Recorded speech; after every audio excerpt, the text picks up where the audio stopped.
ठीक है ना गुड़िया? हाँ भाई साहब, मैं ठीक हूँ। मैं तो अभी बाहर से शॉपिंग करके लौट रही हूँ। इससे मेरी बहन के बारे में ही झूठ बोला तुमने। अरे झूठ बोल के तेरी आंखों में डर देखा, वही डर जिसको इस्तेमाल करके तू मेरी प्यारी बेस्ट फ्रेंड वसु को ब्लैकमेल कर रहा है, वही डर जिससे तू मेरे भाई को परेशान कर रहा है। तुझे तो मैं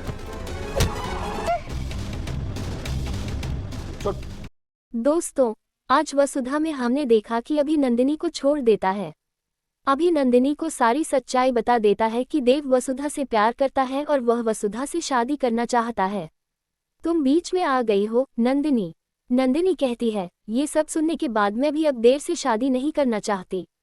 मैं ही हूँ जो मनसा को मना सकती हूँ। मैं अब खुद ही यह शादी नहीं करूँगी। और दोस्तों, फिर अभी करणवीर के पास जाता है और कहता है कि मैंने तुम्हारी बहन को किडनैप कर लिया है, लेकिन उसकी बहन शॉपिंग करके वापस लौटी है। इस तरह से अभी करणवीर को डराता है कि मैं तुम्हारी बहन के साथ कुछ भी कर सकता हूँ। तुमने मेरी बेस्ट फ्रेंड वसुधा के पापा को किडनैप करके इसी तरह वसुधा को डराया हुआ है, और मैं तुम्हारी बहन के साथ कुछ भी कर सकता हूँ। फिर अभी करणवीर को एक थप्पड़ लगाता है और उसकी बहन को लेकर जाने का नाटक करता है। फिर करणवीर रवि को अपने गुंडों से पिटवाता है और उसे भी वहीं बंद कर देता है जहां उसने वसुधा के पापा को बंद किया हुआ है।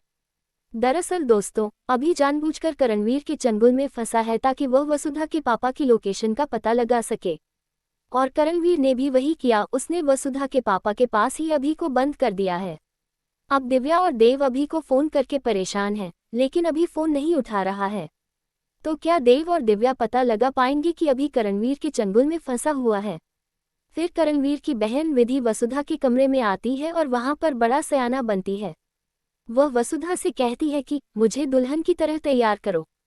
फिर नंदिनी भी वसुधा के कमरे में आती है और कहती है, मैं तुम्हारे और देव का सच जानती हूँ।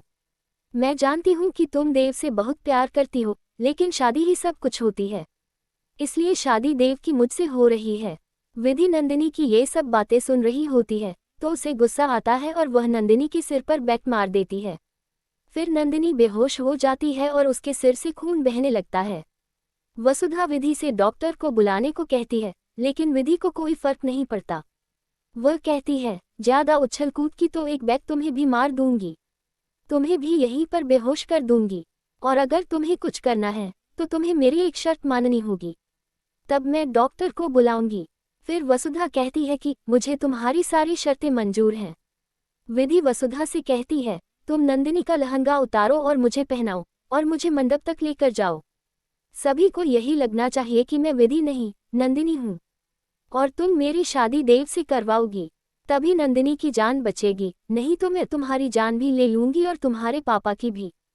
तो दोस्तों, अब क्या विधि और देव की शादी हो पाएगी, या देव करणवीर और वसुधा के पापा को बचा लेगा और यह शादी कैंसिल हो जाएगी?